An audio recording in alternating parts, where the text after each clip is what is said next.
Concept में आज नई हेडिंग का नाम लिखो, treatment of free reserves. Treatment of free reserves. Free reserves का मतलब क्या? चॉकलेट। लगाओ थप्पड़ गाल पे, बच्चा कह रहा है कूड़ा। आओ नशे से बाहर। फ्री रिजर्व मतलब चॉकलेट। लिखो entry, free reserve account debit to partners capital account, और ब्रैकेट में लिख लो in old ratio among old partners. तो बेसिकली फ्री रिजर्व जो है उसकी नरेशन में लिख देता हूँ, बीइंग फ्री रिजर्व डिस्ट्रीब्यूटेड। तो फ्री रिजर्व जो है उसका आपको वही करना है जो आपने पुराने चैप्टर में करा था, केस 1 में अगर याद हो तो पुराने चैप्टर में आप केस 1 में क्या करते थे? डिस्ट्रीब्यूट करते थे, है ना। तो बेसिकली फ्री रिजर्व जो है एडमिशन ऑफ पार्टनर के चैप्टर के अंदर आपको डिस्ट्रीब्यूट करना है, ओल्ड रेशो में करना है। ओल्ड रेशो को चाहे हाईलाइट कर लो और ओल्ड पार्टनर्स के बीच में करना है बस। तो मैंने डिस्ट्रीब्यूट वाली एंट्री लिखी है, दैट्स इट। इसी तरह अगली, treatment of fictitious asset. Treatment of fictitious assets. Fictitious assets बोले तो कूड़ा, ठीक है। तो इसकी एंट्री भी आप बताओ। Partners capital account debit to fictitious assets. तो ये भी आपके पुराने चैप्टर वाली ही सेम हो गई, केस 1, यानी इसकी नरेशन भी लिख लेते हैं, being fictitious asset written off among old partners in old ratio. इसमें भी आप ओल्ड रेशो को हाईलाइट कर सकते हो। तो पुराने रेशो में ही पुराने पार्टनर्स को हम फिक्टिशियस एसेट भी राइट ऑफ कर लेंगे, मतलब कूड़ा भी राइट ऑफ कर लेंगे। तो फ्री रिजर्व का ट्रीटमेंट भी सेम हो गया, कूड़े का ट्रीटमेंट भी सेम हो गया। उसके बाद treatment of WCR and IFR। WCR का और IFR ये दोनों याद है क्या थे? मटके। दो स्पेशल मटके की कहानी सुनाई थी।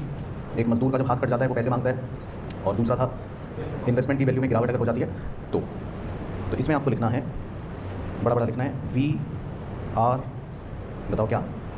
चैम्प। बोल सही, VR चैम्प्स, यानी कि डैश डाल के लिख लो कि पता चला एग्जाम में आप यही अनुज लिख कर आ रहा है VR चैम्प्स। तो इसका मतलब है सेम ट्रीटमेंट जो आपने कहाँ सीखा था? प्रीवियस चैप्टर में। तो बच्चा कहता सर हमें तो याद नहीं प्रीवियस चैप्टर, तो ओरली सुनाओ चलो, क्या था ट्रीटमेंट? WCR और IFR। तो इसमें भी आपको ओल्ड रेशो में ही मतलब डिस्ट्रीब्यूट करना है जितना, लेकिन बचेगा, है ना। जितना क्लेम मतलब क्लेम एडजस्ट करने के बाद या इन्वेस्टमेंट की गिरावट होने के बाद जितना बचेगा उसको ओल्ड रेशो में डिस्ट्रीब्यूट करना है, ठीक है। तो सेम ही है मतलब। तो अगर आपको नहीं आ तो आप पुराने चैप्टर से देख लेना, लेकिन लिख लो सेम ट्रीटमेंट। तो बिल्कुल पुराने चैप्टर की तरह है, सेम ट्रीटमेंट। इसके बाद revaluation of assets and liabilities. Revaluation of assets and liabilities, bracket में लिख लो, दैट इज रीवैल्यूएशन अकाउंट। तो रीवैल्यूएशन अकाउंट या रीवैल्यूएशन के बारे में बताओ क्या लिखना है?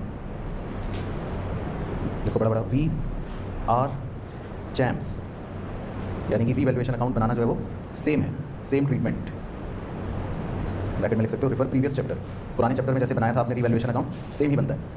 बच्चा कह रहा था हमें तो याद नहीं, और ओरली बता दो अगर किसी को याद है। डेबिट साइड में क्या लिखते थे? नुकसान, मतलब एसेट की वैल्यू कम हो जाती है या लायबिलिटी की वैल्यू बढ़ जाती है, और क्रेडिट साइड में फायदा, एसेट की वैल्यू बढ़ जाती है या लायबिलिटी की कम हो जाती है ना। बोला सेम ही ट्रीटमेंट है। बाकी एक लाइन फिर भी लिख लो, वो बताना चाहिए कि रीवैल्यूएशन गेन और लॉस जो भी आएगा will be distributed among old partners in old ratio. इसमें भी आप ओल्ड रेशो चाहे हाईलाइट कर सकते हो। तो रिवैल्यूएशन का जो भी गेन या लॉस आएगा वो हमें ओल्ड रेशो में ही पार्टनर्स के बीच में डिस्ट्रीब्यूट करना होगा। बाकी आपसे पूछ लेता हूँ थोड़ा सा देखने के लिए आपको आता है कि नहीं। तो रिवैल्यूएशन गेन की एंट्री कौन सुनाएगा? सही, very very good.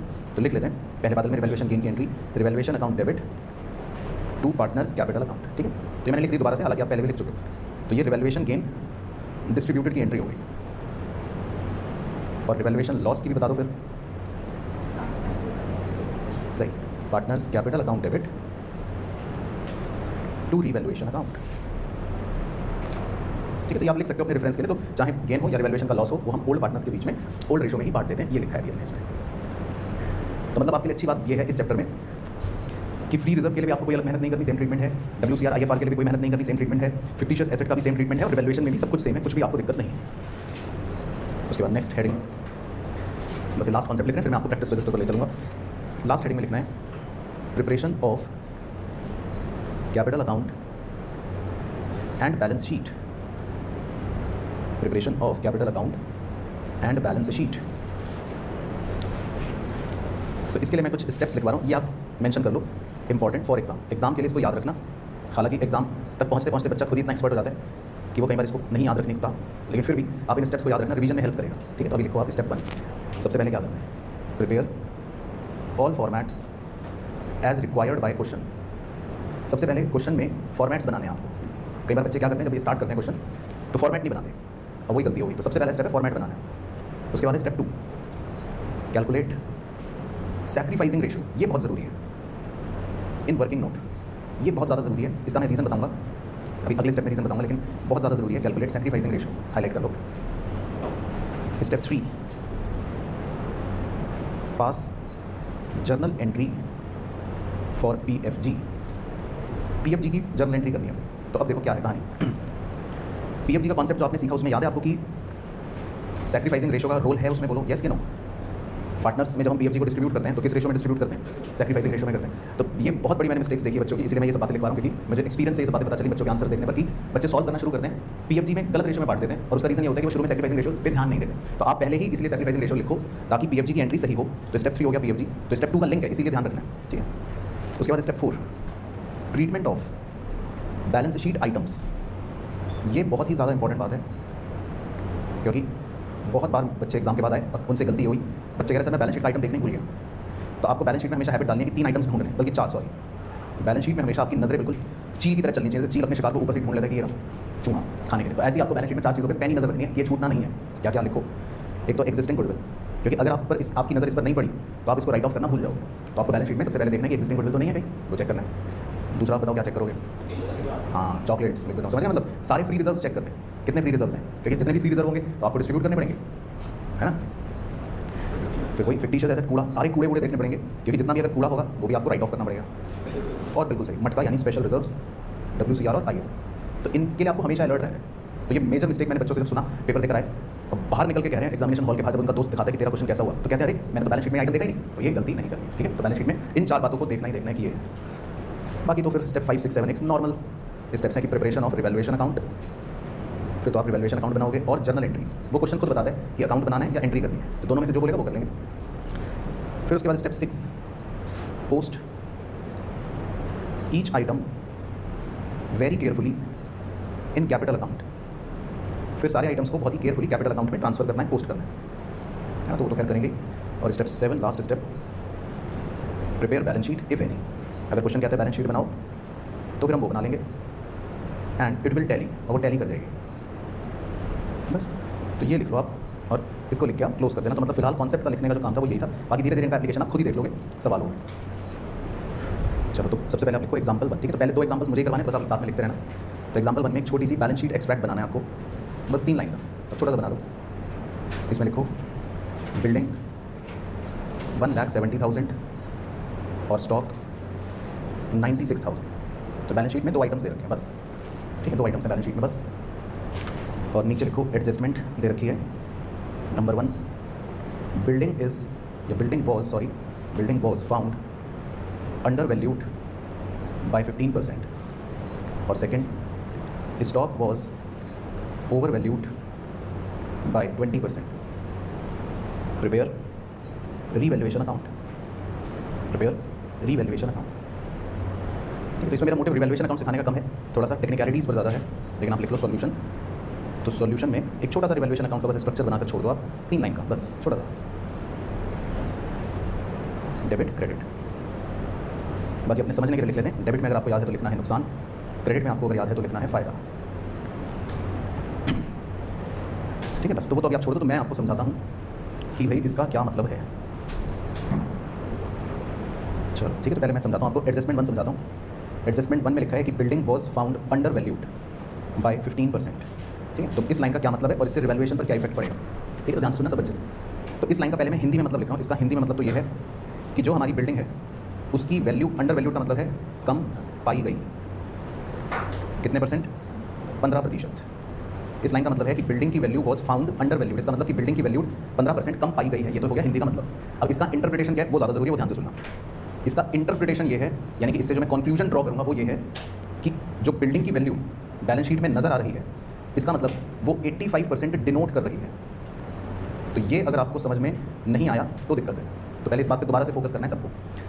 Building was found under valued bye 15% का मतलब है, धीरे धीरे बताना, कि बिल्डिंग की वैल्यू 15% कम पाई गई है। पहले हिंदी समझ आई। अब इसका जो इंटरप्रिटेशन है, मतलब इसका जो कंक्लूजन मैं ड्रॉ कर रहा हूँ, इस बात से वो ये कर रहा हूँ कि इसका मतलब ये कि जो बिल्डिंग की वैल्यू दे रखी है, it means it is denoting only 85%।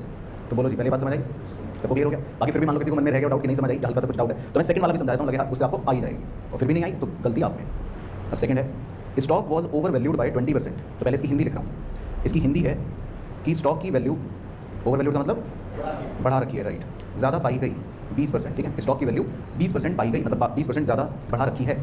तो इससे जो कंक्लूजन ड्रॉ करना है वो ज़्यादा इंपॉर्टेंट है, तो इससे मैं कंक्लूजन ये ड्रॉ कर रहा हूँ, वेरी गुड। तो इसका मतलब मैंने पहली बार में इतना अच्छा समझाया, इस बात पे सबूत है इसका मतलब, तो बिल्कुल सही कह रहे हैं दोस्त। इसका मतलब इसका कंक्लूजन बन गया कि ये स्टॉक कितनी परसेंट वैल्यू डिनोट कर रहा है, 120% कर रहा है। तो आप सब बच्चे बस ये बता दो कि जो कंक्लूजन्स ड्रॉ करे मैंने वो सबको बिल्कुल क्लियर हो गए, बोलो जी, ठीक है, क्योंकि दो ही केस हो सकते हैं, या तो वो बोलेगा अंडर वैल्यू या वो बोलेगा ओवर वैल्यू। तो कंक्लूजन ड्रॉ हो गए सबको अच्छे से, ठीक है। तो ये लिख लो अपने समझने के लिए सब जने, तो हिंदी वाला मत लिखो, ये मैं हटा देता हूँ, आप कंक्लूजन लिख लो साइड में, तो ये याद रहना चाहिए, बहुत जरूरी बात है, नहीं तो बाद में आप मेरे बाल नोचने आओ, मैं आपके बाल नोचूँ तो उससे फायदा नहीं है, तो ये लिख लो, ठीक है। तो इन इंटरप्रिटेशंस को लिख लो कि भाई building was found under valued का मतलब है बाय 15%, की बिल्डिंग की वैल्यू 85% डिनोट कर रही है, और stock was found over valued bye 20% का मतलब है कि स्टॉक की वैल्यू 120% डिनोट कर रही है। बाकी कुछ भी परसेंटेज क्वेश्चन आप अपने आप कर लो, है ना।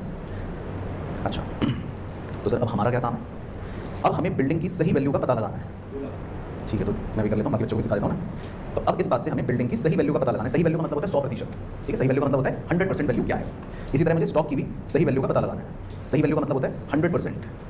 तो कोई बच्चा बताओ कैसे पता लगा सकता हूँ, पहले बिल्डिंग की वैल्यू बताओ कि अगर 85% वो है तो 100% पता लगाने के लिए कैसे करूँ। सही वैल्यू का मतलब 100%। बताओ, छठी कक्षा की यूनिटरी मैथ्स है वैसे तो ये, कि अगर 85% डिनोट कर रही है वो वैल्यू 1,70,000, तो 100% इज व्हाट, तो सॉल्व करके क्या आएगा बताओ जी, बताओ प्रीति, तुम तो होशियार बच्ची हो, इतनी देर पेन चलना ही नहीं चाहिए। तो बताओ कैम्ब्रिज स्कूल नोएडा, चलो तो लिखो मेरे साथ। तो आपको क्या करना है, 85 से डिवाइड करना है और 100 से मल्टीप्लाई करना है, सिंपल यूनिटरी मैथ्स। तो निकालो सही वैल्यू क्या आएगी, कितनी आ रही है, 2 लाख। हाँ, तो अनमोल तो बता के पहले पानी भी पिया है, इतनी देर में बाकी बच्चे भी निकाल दिए, तो 2 लाख आएगी। तो पहले आप लिख लो, फिर इसको क्रॉस चेक भी करके देखेंगे, वो मैं दिखाऊंगा, वो मेरी जिम्मेदारी है, लेकिन पहले आप लिख लो, ठीक है। तो आपको 100 से मल्टीप्लाई करना है और 85 से डिवाइड करना है, ठीक है।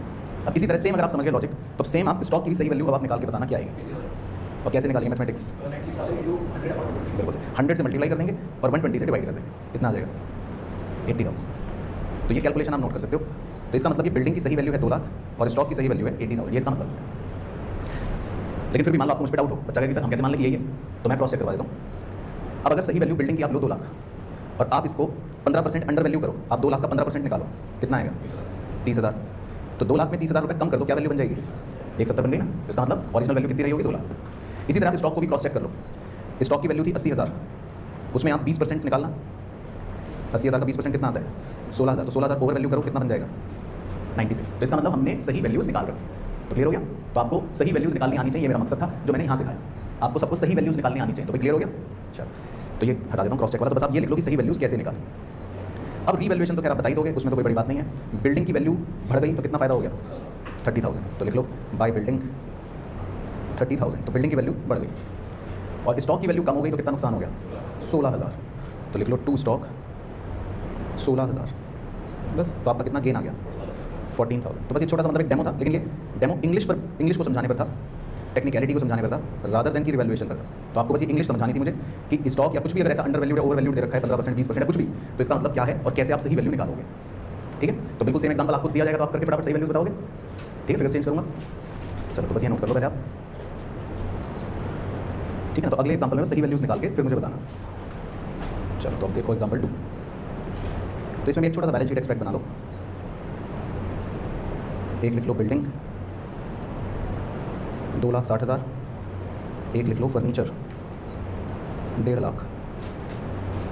पहले में लिख लो कि building is over valued by 30% और दूसरे में लिख लो furniture is under valued by 25%। चलो फाइंड करेक्ट वैल्यूज़। तो बस सीधा मुद्दे की चीज़ निकालो कि बिल्डिंग की सही वैल्यू क्या है और फर्नीचर की सही वैल्यू क्या है, ठीक है। तो एक बार में अगर सही निकाला तो मैं तो बहुत खुश होऊंगा, बाकी खून जलाने में तो आप माहिर हो ही। तो बिल्डिंग की सही वैल्यू और फर्नीचर की सही वैल्यू निकालो, 2 मिनट आपके, ठीक है। आगे तो फिर भी 2 मिनट रुकने, बाकी बच्चे भी तरह बुद्धि लगाएंगे। चलो तो मैं भी एक बार कर देता हूँ, देख लेना, मैं बस आखिरी बार सिखा रहा हूँ जीवन में आपके और मेरे। Building is over valued by 30% का पहले इंटरप्रिटेशन बता रहा हूँ ताकि आप और मैं एक ही राह पर सोचें। इसका मतलब बताओ ये बिल्डिंग कितने परसेंट डिनोट कर रही है, 130%। भाई पहले ये हो क्या सबको, इसमें तो किसी को डाउट नहीं है, ठीक है। तो अब देखो सही वैल्यू निकालने के लिए क्या करोगे आप, वेरी सिंपल, 130 से डिवाइड कर दो और 100 से मल्टीप्लाई कर दो। 100 से तो मल्टीप्लाई करना वो तो फिक्स ही है, बस। तो कितना आ गया, 2 लाख, ठीक है। तो बिल्डिंग कितनी आ गई? 2 लाख। और दूसरे में लिखा है furniture is under valued by 25%। तो इसका मतलब है कि वो फर्नीचर पहले बताओ कितने परसेंट डिनोट कर रहा है। हाँ, तो अब ये समझ गए तो अगला स्टेप तो हो ही जाएगा 70। तो अब आपको सही वैल्यू निकालने के लिए 100 से तो मल्टीप्लाई करना ही करना है, वो तो आप करना ही है। किससे डिवाइड कर दोगे? 70। तो कितना आ गया? 2 लाख। तो क्लियर हो गया सबको? तो अगर मान लो रिवैल्यूएशन बनाना भी होता, वैसे ही पूछ रहा हूँ बस ओरली। वीडियो लेक्चर देख रहे हो ना, मुझे नीचे कमेंट करके बताना कि कौन से मिनट में आपको ये वीडियो पोर्शन दिखाई दे रहा है। इससे मुझे पता लगेगा कि आपने पूरा वीडियो ध्यान से देखा कि नहीं। आपके कमेंट का मैं नीचे इंतजार कर रहा हूँ। तो बिल्डिंग की वैल्यू कितने रुपए कम हो गई? 60,000। तो बिल्डिंग की वैल्यू में हो जाता 60,000 का नुकसान, और फर्नीचर की वैल्यू कितनी बढ़ गई? 50,000। तो फर्नीचर की वैल्यू में हो जाता 50,000 का फायदा। तो 10,000 का लॉस फाइनल आंसर आ जाता अगर बनाना होता तो। बट आप मेन चीज़ समझ के मैं समझाना चाह रहा हूँ सब बच्चे। ओके एवरीबॉडी, चलो ठीक है। तो ये मेरे और आपके जीवन काल के जो भी हमारा रिश्ता है उसमें आखिरी बात था जो हमने इस पर चर्चा करी, ठीक है। चलो ठीक, तो अब चलते हैं एग्जाम्पल 3 की तरफ। इसमें आपको नई चीज़ सिखाऊंगा। तो लिखो एग्जाम्पल 3। एग्जाम्पल 3 में लिखो जी, इसमें भी एक छोटा सा बैलेंस शीट एक्सपेक्ट बनाना है। तो इसमें 2 बैलेंस शीट बना दो आप, छोटी छोटी साइड साइड में, बहुत छोटी छोटी, सिर्फ एक्सपेक्ट है। पहले में लिखो debtors 90,000 minus provision for doubtful debts 6,000, और ऐसे दिखा दो बाहर आ गया 84,000। ठीक है, बस एक ही आइटम है बैलेंस शीट में। और दूसरी बैलेंस शीट जो है उसमें आपको लिखना है डेटर्स 90,000 और provision for doubtful debts 6,000 liability में। ठीक है, तो पहली बात तो ये समझानी है मुझे, पहले बना दो इतना कि चाहे प्रेजेंटेशन ऐसी दे रखी हो जो लेफ्ट वाली हो या राइट वाली हो, हाँ ये सेम ही बात है, इट इज़ सेम। आधे बच्चे तो इसी में सोचते हैं कि गलत है या गलत है या अलग है। तो वो देने का स्टाइल है, वो जैसे मर्जी दे, ध्यान रखना है आपको कि ये बात सेम है। अब लिखो एडजस्टमेंट, 2 एडजस्टमेंट्स हैं लेकिन मैं पहले फर्स्ट टिकट लिखवा रहा हूँ। बैड डेट्स रुपी 10,000, बैड डेट्स हो गए। अभी सेकंड में लिखवा वो बाद में सिखाऊंगा, लेकिन लिख के जमा छोड़ो। बैड डेट्स रुपी 10,000, ठीक है। अब बच्चे के हाथ पाँव ठंडे हो जाते हैं, अब मैं क्या करूँ? तो मुझे वो हाथ पाँव ठंडे होने से बचाना है। मैं आपको सिखाऊंगा कि जब आप कल रणभूमि में जाओगे युद्ध के लिए और सामने शत्रु आएगा तो आपको घबराना नहीं है, ठीक है। आपको सारे तर्कश में तीर में भर के दूंगा जो आप चलाना अपने शत्रु पर। तो पहले लिख लिया प्रश्न, लिख लिया तुमने, ठीक। तो बैड डेट्स का देखो क्या करना है, आपको मैं एक यूनिवर्सल तरीका सिखा दूंगा। फिर उसके बाद कैसा भी क्वेश्चन है, कहीं से भी क्वेश्चन है, कुछ भी है, आप कभी भी डरोगे नहीं। जैसे ही बैड डेट्स का एडजस्टमेंट आए तो बस आप कसम खा लो, अगर मेरे तरीके से सीखना है तो बाकी तो आप उस्ताद हो, इधर उधर से सब शॉर्टकट मार के सीखने की कोशिश करोगे, लेकिन मेरे तरीके से अगर सीखना है तो बस ये कसम खाओ कि जब भी बैड डेट्स होगा आप कसम खा लो कि मैं 2 जर्नल एंट्रीज करूँगा। कितनी करोगे? 2। तो लिखो 1 और 2।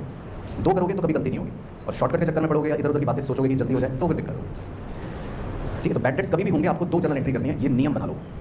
चलो, तो पहली जर्नल एंट्री तो क्लास 11th वाली है, तो वो मैं पहले आपसे पूछ लेता हूँ, अगर याद है तो बता दो। बताओ अनुज, तुम बताओ, सबसे होशियार बच्चे तुम, क्लास 11th में तुमने टॉप करा था, याद है? चलो तो बताओ बैड डेट्स की जर्नल एंट्री। चलो जिसको भी पता है वो बच्चा बताया 11th में, वेरी गुड। तो लिख लो perfect. Bad debts account debit, सही। तो हमारे ऑनलाइन के अंकित चीतों ने बताया, very good. Bad debts account debit to debtor, ठीक है। तो ये लिख लो। तो और इसका मैं इफेक्ट भी बता रहा हूँ, मतलब सुन लेना। बैड डेट को इसलिए डेबिट करा क्योंकि हम कह रहे हैं हमारा एक्सपेंस हो गया, नुकसान हो गया, तो इसलिए एक्सपेंस है तो डेबिट। और डेटर को इसलिए क्रेडिट कर रहे हैं क्योंकि हमारा एसेट कम हो गया, हमारे डेटर्स क्या हो गए? कम हो गए, ठीक है। तो ये एंट्री का लॉजिक भी होता है, तो मैंने लिख लिया, मन करे तो लिख लो, नहीं एंट्री याद रखो। तो bad debts account debit to debtor, तो पहले इतना ओके हो गया, ठीक है।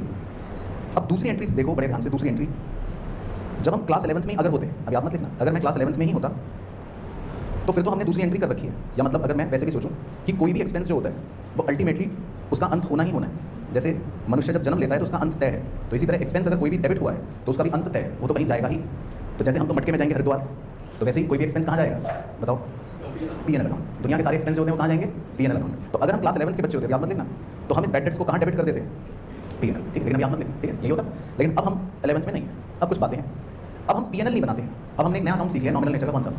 नहीं, जिसमें नुकसान लिखते हैं, रीवैल्यूएशन। हाँ, अब हम अपने नुकसानों को, अपने खर्चों को किस खाते में लिखते हैं? रीवैल्यूएशन में लिखते हैं। पहले सीख लिया आपने, भाई ओके। लेकिन अब बड़े ध्यान से सुनना, अगर मैं ये लिख भी दूँ तो एक टेक्निकल एरर होगा, उस पर फोकस करना सब बच्चे, ठीक है। अगले 2 मिनट बहुत क्रूशियल है। वो क्या होगा वो बता रहा हूँ। हम जब भी कोई प्रोविजन बैलेंस शीट में बनाकर रखते हैं, मतलब एक लायबिलिटी बैलेंस शीट में बनी होती है, तो वो भी आप समझ लो काइंड ऑफ मटका से बना देता हूँ, जिसमें हमने 6,000 रुपये इस बात के लिए पहले से ही प्रोविजन बना रखा है कि हमें लग रहा है कि शायद नुकसान होगा। भाई प्रोविजन फॉर डाउटफुल डेट्स का मीनिंग क्या होता है कि आपको अपने डेटर्स पर डाउट है कि वो पैसे नहीं देंगे, है ना। तो हमारे को सबसे पहले इस मटके को यूज़ करना चाहिए, हमें अपनी इस लायबिलिटी को यूज़ करना चाहिए। तो हमारे पास कितने रुपये का प्रोविजन बना हुआ है? 6,000 का। तो बड़े ध्यान से देखना।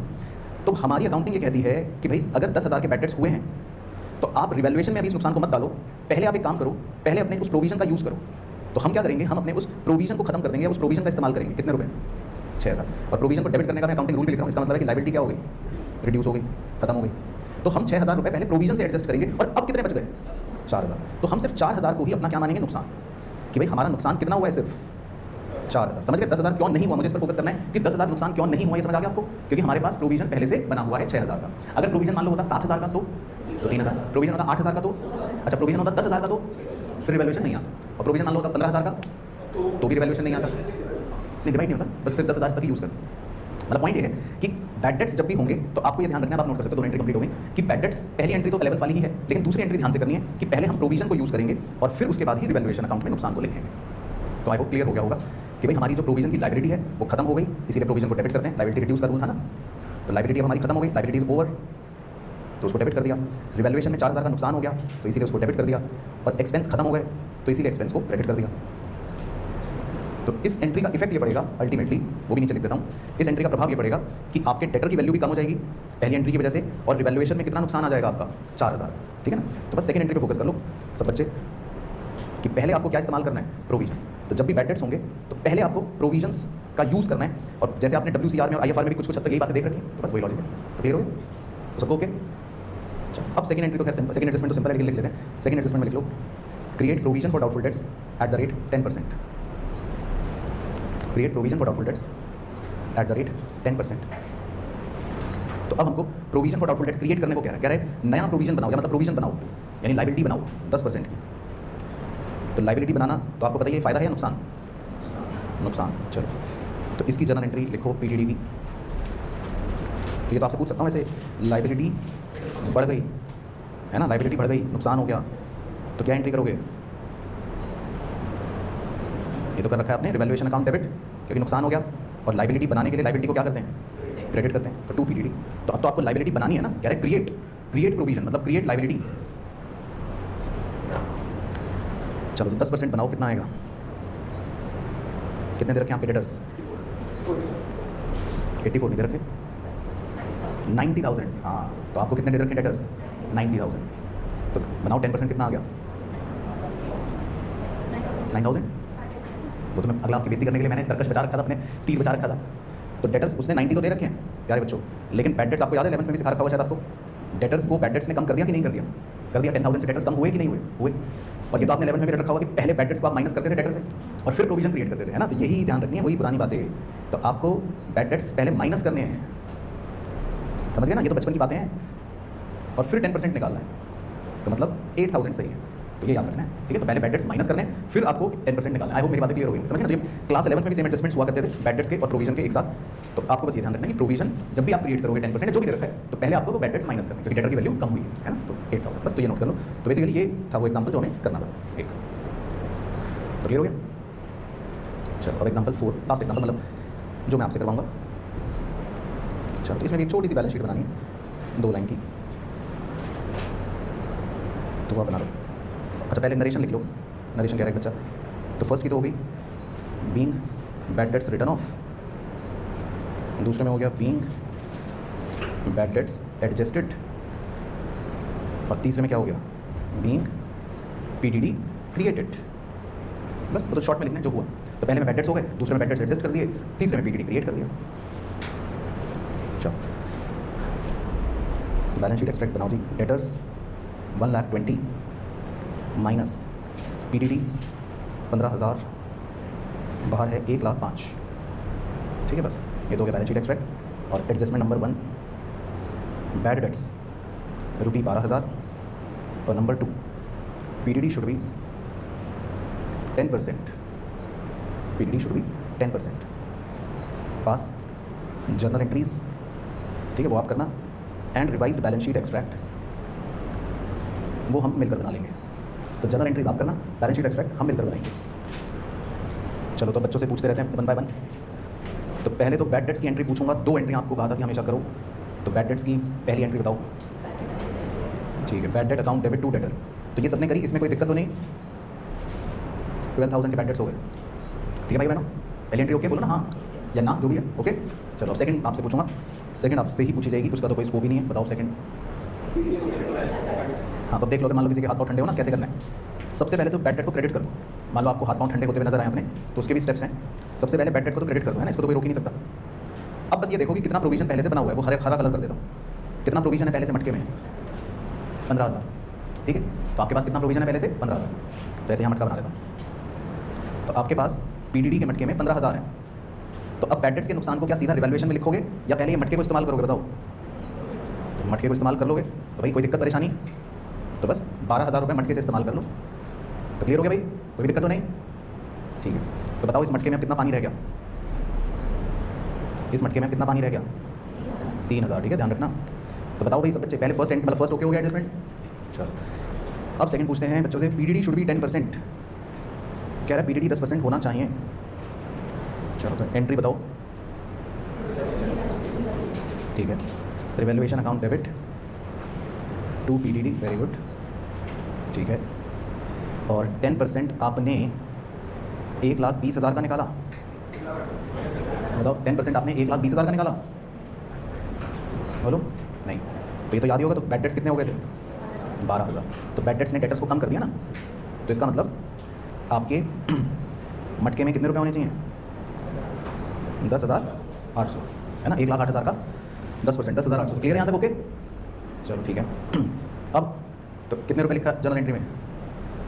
10,800 है ना। पास बाबू, पास में 10,800 लिखा होगा। बताओ भाई कितने रुपए का मटका बनाएंगे अब हम? ये भी एक अच्छा प्रश्न है भाई। 10,800 तो आ गया, वो तो ठीक है। चलो, इसका मतलब है कि हमारे मटके में 10,800 रुपये होने चाहिए। इसका मतलब है प्रोविजन शुड भी 10,800, मटके में 10,800 होने चाहिए। लेकिन ये बताओ कि ऊपर कितने हैं पहले? हाँ समझे। अभी आपसे पूछा था ना मटके में अभी ऑलरेडी कितना है पानी, बताओ। 3,000 तो पहले से है मटके में, और होना चाहिए 10,800, होना चाहिए 10,800। तो आपको कितना पानी और डालना है? बस 7,800। तो ये एंट्री में अमाउंट भी सही होना चाहिए, समझ गए? तो आपको सिर्फ 7,800 रुपये ही और डालने हैं बस। 10,800 तो ये निकाला जो आपने, ये होना चाहिए। पीडीडी शुड भी 10,800, लेकिन आप डालोगे कितना? अब सिर्फ 7,800, क्योंकि 3,000 पहले से बचा हुआ है, समझ गए? चलो ठीक है, सही बताया बच्चों ने, वेरी गुड। तो बस ये नोट कर लो आप। चलो ठीक है, तो ये छोटे छोटे कुछ एग्जाम्पल थे, एक क्वेश्चन करेंगे और उसमें आपको स्टेप्स की एप्लीकेबिलिटी भी सिखा दूँगा। अच्छा, इसका बैलेंस शीट एक्सपेक्ट भी तो बनाना था साथ साथ मिलकर। हाँ वो और बना दो। तो वो तो खैर मुझे लगता है बहुत सिंपल है, बना लो 2 लाइन का। तो पीडीडी तो कितना लिख लो? 10,800, क्योंकि वो तो निकाल ही लिया कि पीडीडी शुड भी 10,800। और डेटर्स कितने हो गए थे आपके? 1,08,000 बस। तो बैलेंस शीट एक्सपेक्ट भी दिखा सकते हो, ये तो बन गया बैलेंस शीट एक्सपेक्ट। तो डेटर्स की वैल्यू कम हो गई, बैड डेट्स ने कम कर दिया था, और पीडीडी 10,800 होना चाहिए था, वो भी हमने बना लिया 10,800। तो ये भी आप बना लो बैलेंस शीट एक्सपेक्ट। चलो एक क्वेश्चन आपको करवाऊंगा 57, जिसमें आपको थोड़ा सा स्टेप्स की जानकारी दे देंगे। तो क्वेश्चन पहले पढ़ लेते हैं साथ साथ। X, Y and Z are equal partners with capitals of 15,000, 17,500 and 20,000 respectively. ठीक है, तो मुद्दे की बातें हाईलाइट कर देता हूँ। तो 3 इक्वल पार्टनर्स हैं और उनकी कैपिटल दे रखी है 15, 17,500 और 20। They agree to admit W into equal partnership upon payment in cash 15,000 for 1/4 share of the goodwill. नया पार्टनर डब्ल्यू इनको ज्वाइन कर लेता है और वो 15,000 रुपये कैश लेकर आता है फॉर गुडविल।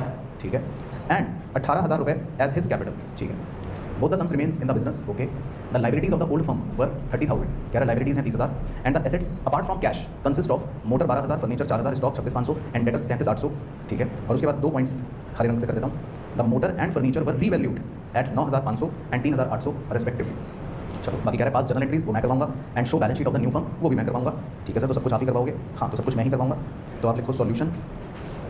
तो क्वेश्चन ने कहा एक तो जर्नल एंट्रीज करो, तो आप हेडिंग डाल दो जर्नल, और इसके नीचे आप जमा छोड़ दो 1, 2, 3, 4, 5 जर्नल एंट्री के हिसाब से जमा छोड़ दो। तो लगभग 1 पेज ही छोड़ दो ताकि कूड़ा करकट ना हो। और दूसरा उसने कहा बैलेंस शीट। तो बैलेंस शीट का भी एक ढांचा बनाकर लगभग 9 लाइनों की बैलेंस शीट बना लो। तो वो तो हम साथ साथ बना लेंगे। बाकी इसके अलावा एक छोटा सा वर्किंग नोट जो है वो और करना है। तो वो करने के लिए आप इसके नीचे लिख लो वर्किंग नोट। वर्किंग नोट हम ऐसे ही बना रहे हैं बस अपने लिए। वर्किंग नोट में एक बैलेंस शीट बनानी है, तो ये बस ऐसी बना लो, गंदी सी। गंदी मतलब कि क्योंकि वर्किंग नोट है ना, तो इसमें ज़्यादा सुंदरता पर फोकस मत करो। और इसको नाम दे देता हूँ ओल्ड बैलेंस शीट। चलो तो पहले मैं यही कर रहा हूँ। तो देखो उसने हमें दे रखा है एक्स, वाई, जेड की कैपिटल्स की फिगर बताओ कितनी कितनी दे रखी है? 15, 17,500 और 20,000। तो लिख लो एक्स कैपिटल 15, मैं ओल्ड बैलेंस शीट पहले बना रहा हूँ। वाई कैपिटल 17,500 और जेड कैपिटल 20। मतलब जो जो उसने दे रखा है मैं वो लिख रहा हूँ और पढ़ रहा हूँ। और उसने दे रखा है 3rd लाइन में पढ़ना, liabilities of the old firm were 30,000। तो लाइबिलिटीज़ लिख लो 30,000। अभी लाइबिलिटीज़ में नाम नहीं दिया कि क्रेडिटर है क्या है, लेकिन आप ऐसे लिख लो 30,000। तब तक एक होशियार बच्चा इसका टोटल कर लो कितना आ रहा है। ठीक है, 82,500। ओके, उसके बाद और क्या लिखा है? और दे रखा है एंड एसेट्स, कह रहा है इसके पास एसेट्स हैं अपार्ट फ्रॉम कैश। कैश उसने नहीं बताया। Motor 12,000, furniture 4,000, stock 26,500, debtor 37,800। तो ये चारों भी लिख लो, मोटर, फर्नीचर, स्टॉक और डेटर। मोटर, फर्नीचर, स्टॉक और डेटर। मोटर दे रखी है 12,000, फर्नीचर दे रखा है 4,000 और स्टॉक कितना दे रखा है 26,500 और डेटर 37,800। तो 26,500 और 37,800। चलो, तो जो बच्चा बताएगा कि इसका कैश कितना था उसे मिलेगा मेरी तरफ से बहुत बहुत शाबाशी भरा पुरस्कार। कि भाई उसने कैश नहीं बताया था ना, क्वेश्चन तो चालू था, क्वेश्चन ने कैश नहीं बताया था। तो आप बताओगे कि इनका कैश कितना था। मोटर उसने बताई, फर्नीचर उसने बताया, स्टॉक उसने बताया, डेटर उसने बताया, लेकिन कह रहा था कैश आप नहीं बताऊंगा। 2200 रुपये, 2200 रुपये पक्का श्योर। 12,200 तो अलग हो गया, 2200 अलग हो गया, कितना हो गया 16, 42,500 कितना आ रहा है बताओ भाई। मोटर और फर्नीचर हो गए 16,000 के, स्टॉक और ऐड कर देता हूँ 42,500 और 37,800 कितना हो गया 80,300। तो 2,200 ठीक है। तो 2,200 आएगा जी ऐसे बैलेंसिंग फिगर की तरह, मतलब अगर आप निकालोगे तो 2,200 आएगा जी। ठीक है जी बाबू, हाँ 2,200। तो क्लियर हो गया पहले। तो उसने बेसिकली हमको ये दिया, मतलब ये दिया कि कैश नहीं दिया, बाकी चीज़ें दी, बट समझ आ गया पहले आपको कैश पता चल गया। चलो अब चलते हैं ऊपर। ठीक है 2,200। अब तो आपसे पूछने का काम है मेरा। चलो तो सबसे पहले जर्नल एंट्री नंबर 1 पूछूंगा, ये आपको सिखा रखी है। हिंदी में बोलूँगा, एंट्री आप बोलना। डब्ल्यू अपने घर से आया, 15,000 PFG लेकर आया और 18,000 कैपिटल लेकर आया। चलो जर्नल एंट्री बताओ इसकी। डब्ल्यू अपने घर से आया और वेरी गुड ठीक है, और 2W कैपिटल कितना 18 ठीक है, और 2 PFG कितना 15,000 ठीक है। तो ये तो सबको याद ही होगा, ये तो पुराना कॉन्सेप्ट। चलो फिर अब सेकेंड एंट्री भी आप ही बताओगे। PFG account debit. अब ये PFG का पैसा किसको दोगे आप, वेरी गुड, तीनों पार्टनर्स को। और किस रेशो में, मतलब वैसे सैक्रिफाइसिंग रेशो में देते हैं, बिल्कुल सही, पर कुछ दिया नहीं है तो आपको सिखाया था कि ओल्ड रेशो भी सैक्रिफाइसिंग रेशो हो जाएगा, है ना, क्योंकि कुछ दिया नहीं है। तो ओल्ड रेशो इक्वली था तो आपका सैक्रिफाइसिंग रेशो भी इक्वली हो गया क्योंकि कुछ दिया नहीं था। ठीक है, तो दोनों एंट्री ओके हो गई PFG वाली। चलो तो ये तो हो गया PFG का कॉन्सेप्ट। अब रिवैल्यूएशन की एंट्री पूछेंगे आपसे। हाँ सर पूछ लो। तो मोटर कार की वैल्यू 9,500 हो गई, उसने बोला कि मोटर कार की वैल्यू 9,500 हो गई। तो बताओ कितना नुकसान हो गया, 2500 का नुकसान हो गया मोटर कार में, तो ठीक है। और फर्नीचर की वैल्यू क्या है 3,800 हो गई, तो 200 का नुकसान हो गया, ठीक है। तो मोटर कार में 2500 का नुकसान, फर्नीचर में 200 का नुकसान। तो बताओ entry. Revaluation account debit 2700 okay ठीक है। मेरा 2 मोटर ही लिख लेते हैं, 2500 में मोटर का नुकसान और 2 फर्नीचर 200 का नुकसान। और चौथी एंट्री में यहाँ कर रहा हूँ क्योंकि जगह नहीं है। तो ये 2700 का जो नुकसान है वो किन किन पार्टनर्स में बांटेंगे, बाकी ओल्ड पार्टनर्स। तो बताओ लॉस की एंट्री। सही, तो X capital debit, Y capital debit, Z capital debit, 2 revaluation. तो 2700 को बांटो तीनों में इक्वल 900 900 900 ठीक है। तो 4 एंट्रीज ही करनी है बस। तो एंट्रीज देख लो कि भाई कोई भी दिक्कत परेशानी तो नहीं, वैसे तो हो ही नहीं सकती क्योंकि मतलब कुछ इसमें अलग तो है ही नहीं, बट क्लियर हो गई सबको PFG की दोनों एंट्री और रिवैल्यूएशन का लॉस।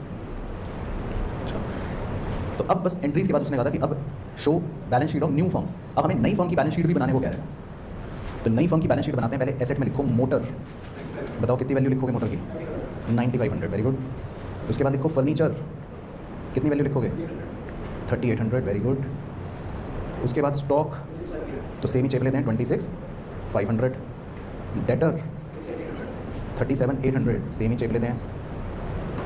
और कैश बताओ कैश कितना, हाँ और क्या। तो कैश आपका देखो आपने डेबिट करा था ना पहली एंट्री में, तो कितना पैसा और आ गया 33,000 ठीक है। तो 33 और आ गया तो कितना हो गया 35,200 ओके ठीक है। तो यहाँ तक हो गया एसेट साइड। उसके बाद इधर आ जाते हैं लाइबिलिटीज़, वो तो सेम ही चेक लेते हैं 30,000। एक्स कैपिटल आपसे पूछूंगा ठीक है सर, वाई कैपिटल आपसे पूछूंगा ठीक है सर, जेड कैपिटल आपसे पूछूंगा ठीक है सर, डब्ल्यू की कैपिटल मैं लिखूंगा 18,000 ठीक है सर। तो सर आपने कैसे लिख लिया 18 डब्ल्यू की कैपिटल, वो तो दे रखी है ना, डब्ल्यू 18,000 कैपिटल लाया था। चलो तो 2 मिनट ले लो अपनी बुद्धिमत्ता का प्रदर्शन दिखाने के लिए। और एक्स वाई जेड के कैपिटल अगर आएंगे तो मुझे भी बताइए जी। ओके तो हमारे अंश बाबू ने तो बता भी दिया, एक्स वाई जेड के कैपिटल अंश बाबू ने तो बता भी दिए हैं। तो 15,000 दे रखा है एक्स का, तो कैसे निकाला, वेरी गुड। तो तो एक्स को PFG के 5,000 मिले थे, वो तो ऐड कर लो, ठीक है। और 900 रुपये का लॉस था, वो माइनस कर दो। तो तीनों में सेम ही काम करना है, तो तीनों में ही 5,000 जोड़कर 900 माइनस कर दो। तो जैसे एक्स की निकली उसी तरह वाई और जेड की भी निकल जाएगी। तो एक्स की कितनी 19,100, वाई की 21,600 और जेड की 24,100, ठीक है। अब माँ सरस्वती का नाम लेकर दोनों साइड का टोटल करें, तो इसका मतलब आपको मैंने सही करवाया है 1,12,800, ओके, ठीक है। तो बस दोनों साइड टैली हो, तो समझ आया? श्योर। Thank you